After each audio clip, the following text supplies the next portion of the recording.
Votre ordinateur utilise un système Linux ou assimilé? Cette petite démonstration vous montre comment installer PyCharm sur votre machine. Allons-y.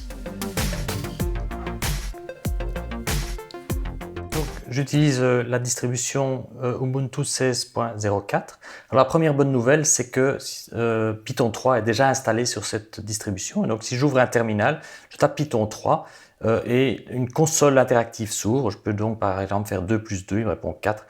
Et je peux utiliser l'instruction exit pour en sortir.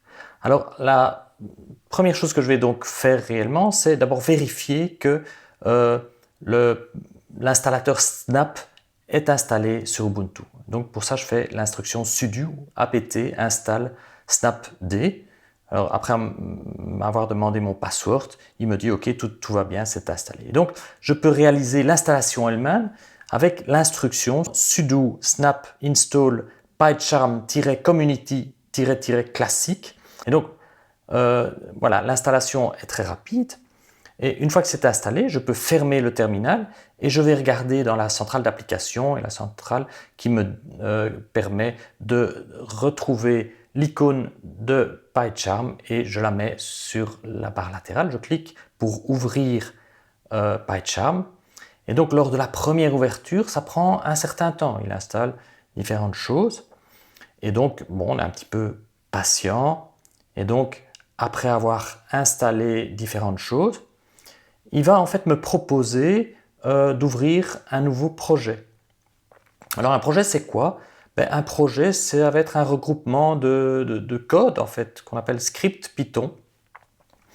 Et donc oui, je propose que ce projet s'appelle MOOC, soit placé dans les répertoires PyCharm Project habituels.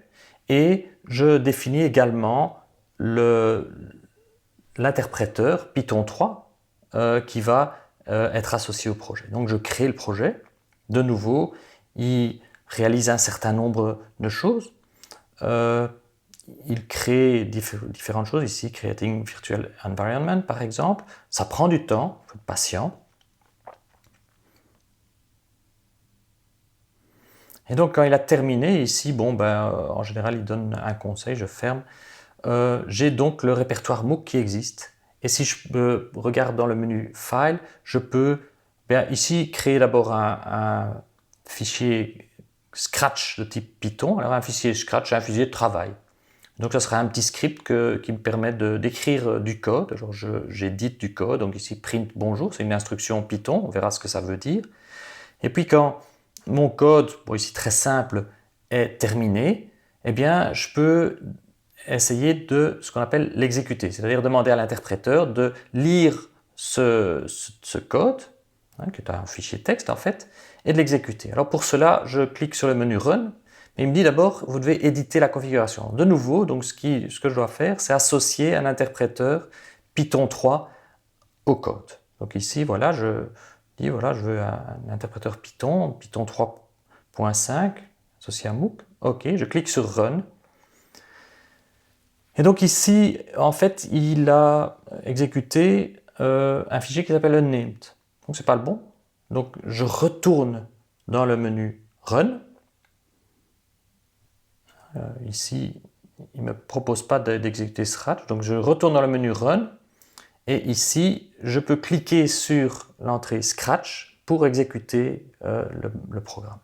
Et donc après, une fois que c'est fait, Scratch a été enregistré et je peux donc réexécuter Scratch autant de fois que je veux en cliquant sur le petit triangle vert. Donc éventuellement en modifiant ce Scratch. Alors ici, ce que je vais faire, c'est dire ce n'est pas uniquement un fichier de travail, je voudrais bien le sauver, je vais l'appeler test1 dans mon projet MOOC. Et donc je l'ai sauvé. Alors maintenant, je voudrais bien exécuter test1. Alors de nouveau, je prends le menu Run et je dis exécutez-moi test1.py et à nouveau, il affiche tout simplement bonjour le monde. Voilà, je peux faire ça autant de fois que je veux. Je peux exécuter maintenant test1 ou scratch.py. Les deux sont des scripts qui sont maintenant différents. Alors ce que je peux faire aussi, c'est dans le menu Tools, ouvrir une console Python. Alors une console Python, c'est un environnement interactif. C'est-à-dire que ici, il me propose avec des symboles d'invite, qui sont 3 symboles supérieurs, de donner une instruction et pour chaque instruction, dès que je tape return, il va exécuter l'instruction. Si je fais 2 plus 2, il me répond 4. Ensuite, si j'exécute l'instruction print bonjour le monde, eh bien, il affiche bonjour le monde. Or, quand j'ai fini, il suffit de sortir avec le bouton exit. Voilà, l'environnement PyCharm est installé sur notre ordinateur. Nous sommes donc prêts à l'apprentissage du langage Python 3. La suite du module va encore vous présenter 2 petits outils.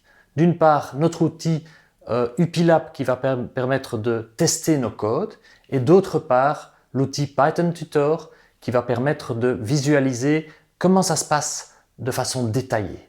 Alors ces outils seront utilisés de façon intégrée tout au long de notre MOOC.